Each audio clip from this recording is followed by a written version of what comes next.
हाँ, तो आज हम लोग पढ़ेंगे हाइड्रोजन स्पेक्ट्रम के बारे में कि हाइड्रोजन स्पेक्ट्रम होता क्या है।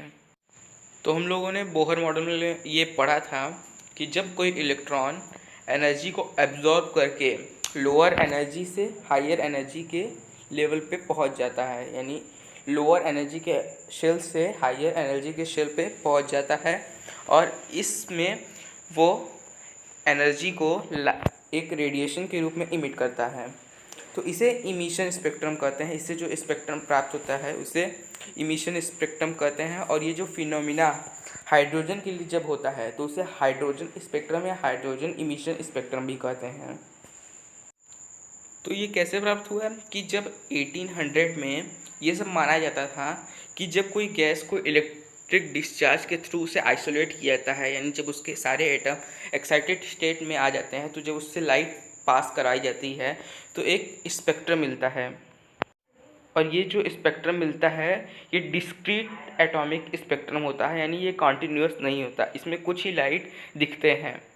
जैसे कि इस फिगर में दिखाया गया है कि कुछ पर्टिकुलर वेवलेंथ की ही लाइट हमें दिखती है, यानी जो कलर्स हैं पर्टिकुलर वेवलेंथ के वो ही हमें दिखते हैं, पूरे कलर जिससे होते हैं 7th कलर पूरे नहीं दिखते हैं। यानी वो सारे स्पेक्ट्रम जो कॉन्टिन्यूस होते हैं वो कॉन्टिन्यूस न होकर किसी पर्टिकुलर वेवलेंथ के लिए होते हैं। और ये जो एटॉमिक फिंगरप्रिंट में मिलते हैं उससे हम किसी भी एटम के इनर स्ट्रक्चर को डिफाइन कर सकते हैं कि उसमें इलेक्ट्रॉन किस एनर्जी लेवल पे है, किस शेल में है, किस ऑर्बिट में है। ये सब भी इस स्पेक्ट्रम से पता किया जा सकता है। जैसे जो इलेक्ट्रॉन के शेल में प्रेजेंट है वो इस वेवलेंथ पे उस रेडिएशन को इमिट करेगा, और जो एल शेल में है तो वो कुछ पर्टिकुलर वेवलेंथ के लिए इमिट करेगा। तो ऐसे होता है।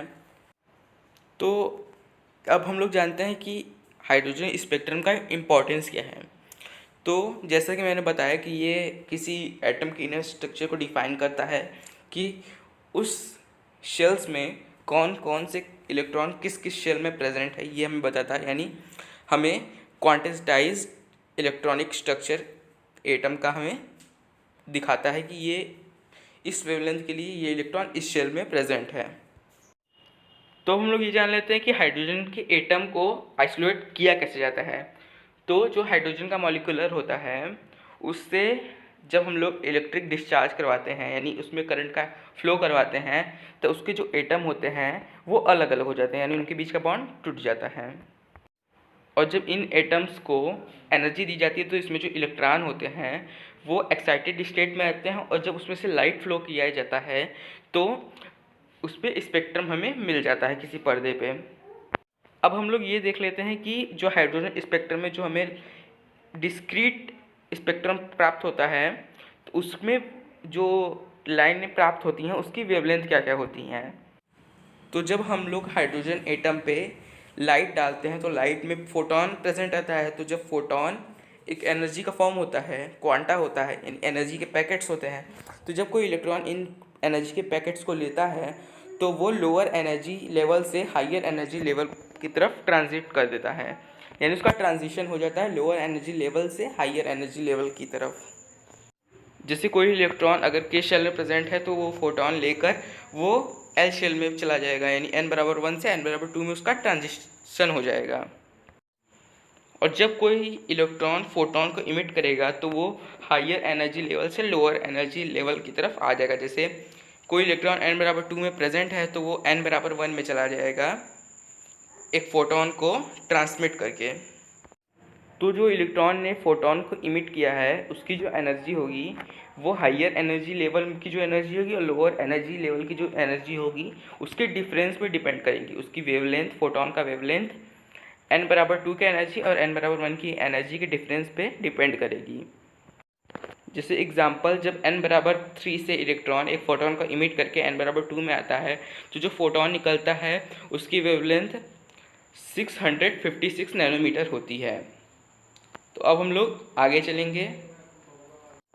तो इस हाइड्रोजन स्पेक्ट्रम का जो सबसे पहले स्टडी किया था वो थे बामर।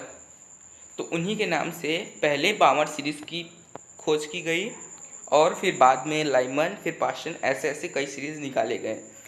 बामर सीरीज़ इसलिए पहले निकाला गया क्योंकि बार्मर सीरीज़ के जो फोटॉन्स थे वो विजिबल थे, मतलब उन्हें देखा जा सकता है।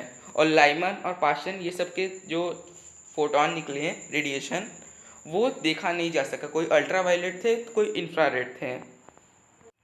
इसमें कई सीरीज़ है, जैसे Lyman series, Balmer series, Paschen series, Pfund series, Brackett series, ऐसे ही कई सीरीज़ हैं इसमें।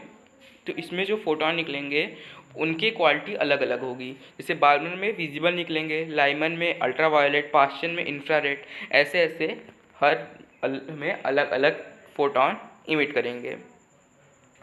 तो अब हम लोग ये जान लेते हैं कि बामल ने इस जो फोटॉन निकला तो उसकी वेवलेंथ और उसकी फ्रीक्वेंसी को कैसे मेज़र किया। तो 1885 में इस एक्सपेरिमेंट के ऑब्जर्वेशन के बेसिस पे बामर ने एक फार्मूला दिया जो है nu bar is equal to 109677 और फिर ब्रैकेट में 1/2² माइनस 1/n²। एन वो है जहाँ पे वो इलेक्ट्रॉन जा रहा हो, यानी एन वो है जहाँ पे इलेक्ट्रॉन जिस एनर्जी लेवल पे जा रहा हो, एन वो नंबर है, यानी n=1 n=2 जो भी हो। और बार्मर सीरीज़ को मैंने पहले ही बताया, इस पे जो भी इलेक्ट्रोमैग्नेटिक रेडिएशन निकलेंगे वो सब विजिबल रेंज में होंगे। और ये जो वैल्यू है 109677, ये इसे रीडबर्ग कांस्टेंट कहते हैं। इसका यूनिट सेंटीमीटर इन्वर्स होता है या मीटर इन्वर्स होता है। तो बेसिकली ये जो बार्मर सीरीज़ था ये हाइड्रोजन स्पेक्ट्रम का एक पार्ट था, पूरा हाइड्रोजन स्पेक्ट्रम नहीं था, इसमें और भी सीरीज़ थे। तो जो बार्मर सीरीज़ था वो इलेक्ट्रॉन 2 एनर्जी लेवल से n=2 एनर्जी लेवल से किसी अदर एनर्जी लेवल पे जाता था। और इसी तरह से और भी सीरीज़ निकाले गए हैं, जैसे जब इलेक्ट्रॉन फर्स्ट शेल से ट्रांसमिट करेगा तो लाइमन सीरीज़, जब सेकंड से ट्रांसमिट करेगा तो बार्मर सीरीज़, जब थर्ड से ट्रांसमिट करेगा तो पास्टन सीरीज़, और ऐसे ऐसे कई और भी थे। जैसे n=4 से जब करेंगी तो ब्रैकेट सीरीज़, n=5 से जो ट्रांसमिट करेंगी तो फुंड सीरीज़। तो ऐसे ऐसे कई सीरीज़ निकाली गई।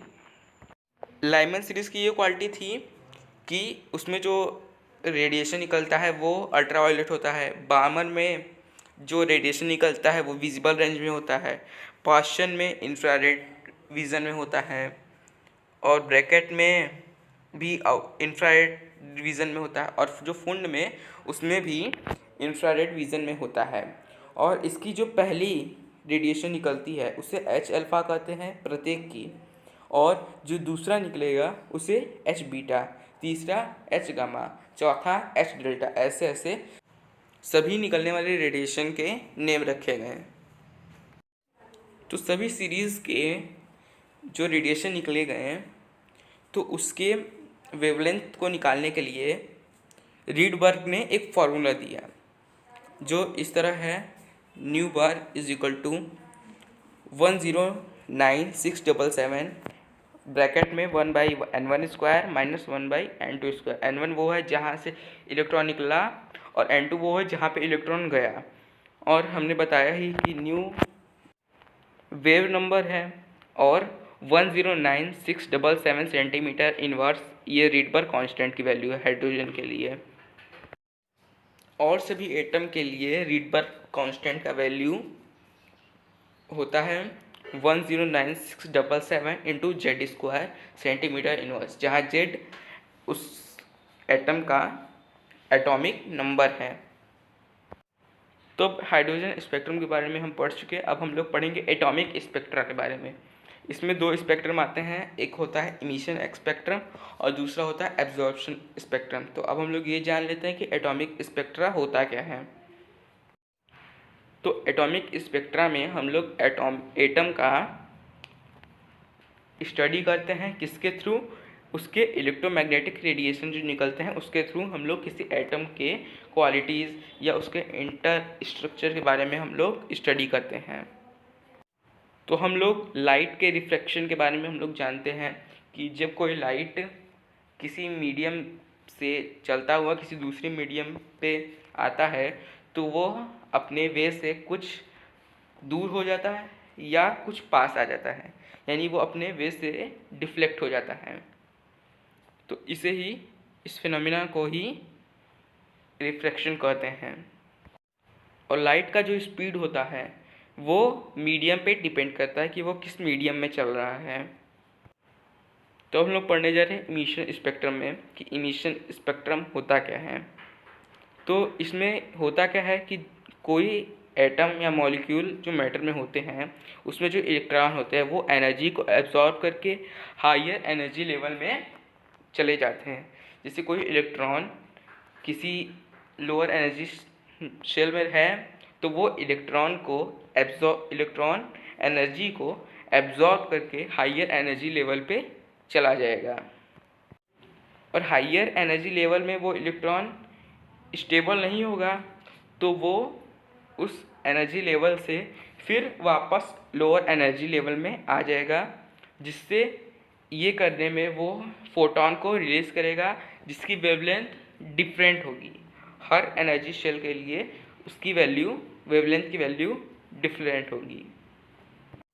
और अगर हम लोग इस रेडिएशन को पर्दे पे लाएं तो इसे कुछ इस तरह से देखा जा सकता है कि ये जो एटॉमिक स्पेक्ट्रम हमें प्राप्त होगा वो डिस्क्रीट होगा, यानी वो कंटिन्यूअस नहीं होगा।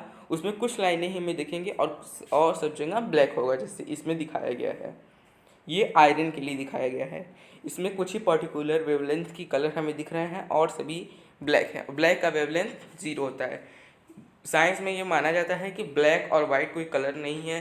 वाइट वो है जो सभी वेवलेंथ का मिक्सचर होता है और ब्लैक वो है जिसका वेवलेंथ 0 होता है, यानी जहाँ कुछ नहीं होगा वहाँ ब्लैक होगा।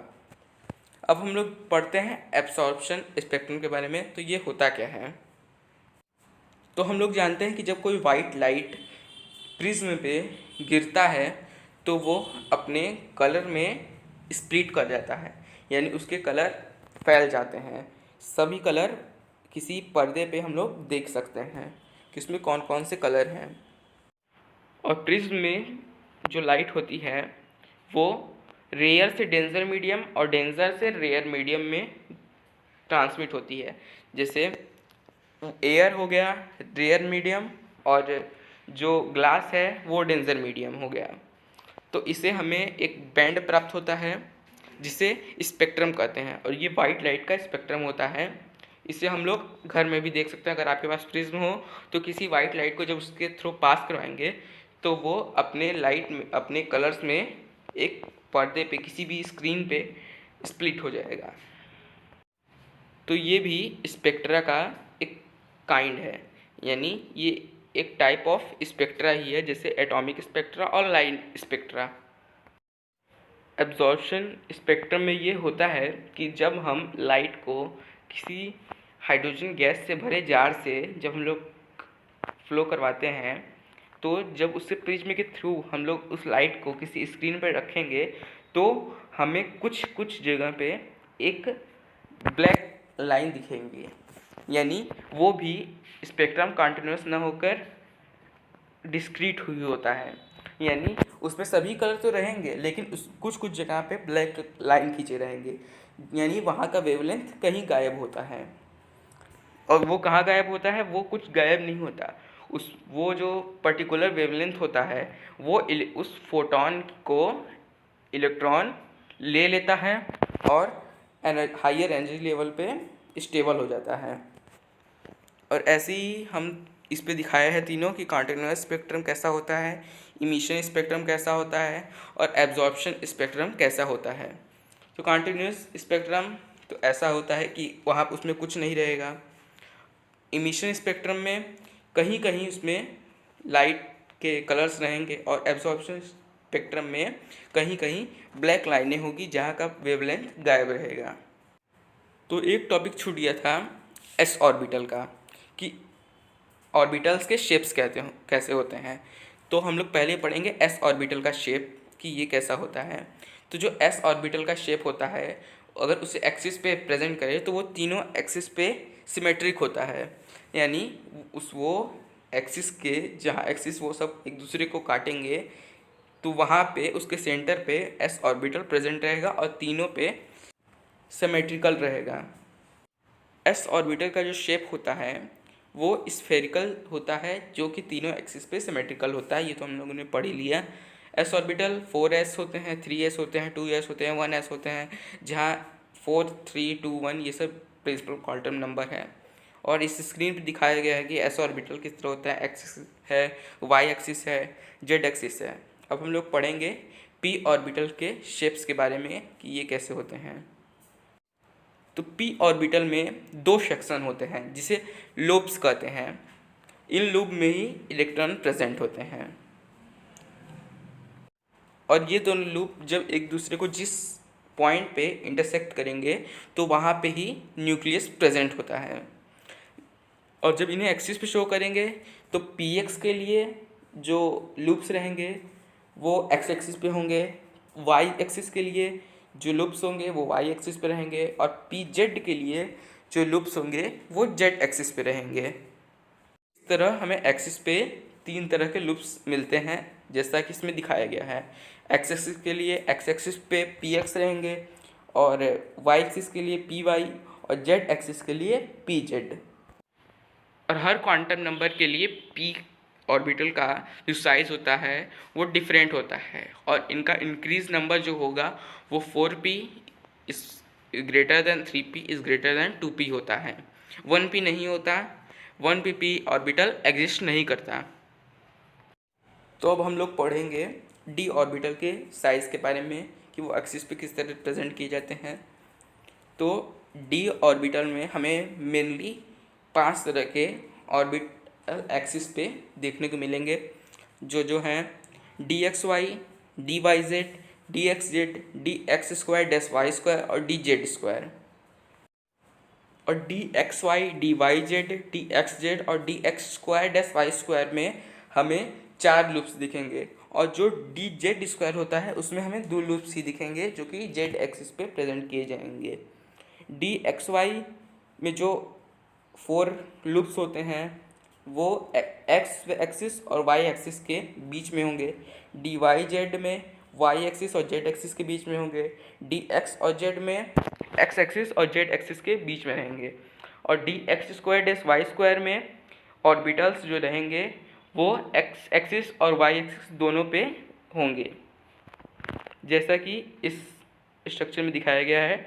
पहला वाला डी जेड स्क्वायर है, दूसरा वाला D X square dash Y square है, और फिर डी एक्स वाई है, डी वाई जेड है और डी जेड एक्स है। इस तरह से हमारा ये पहला लेसन ख़त्म होता है, एटॉमिक स्ट्रक्चर ख़त्म होता है।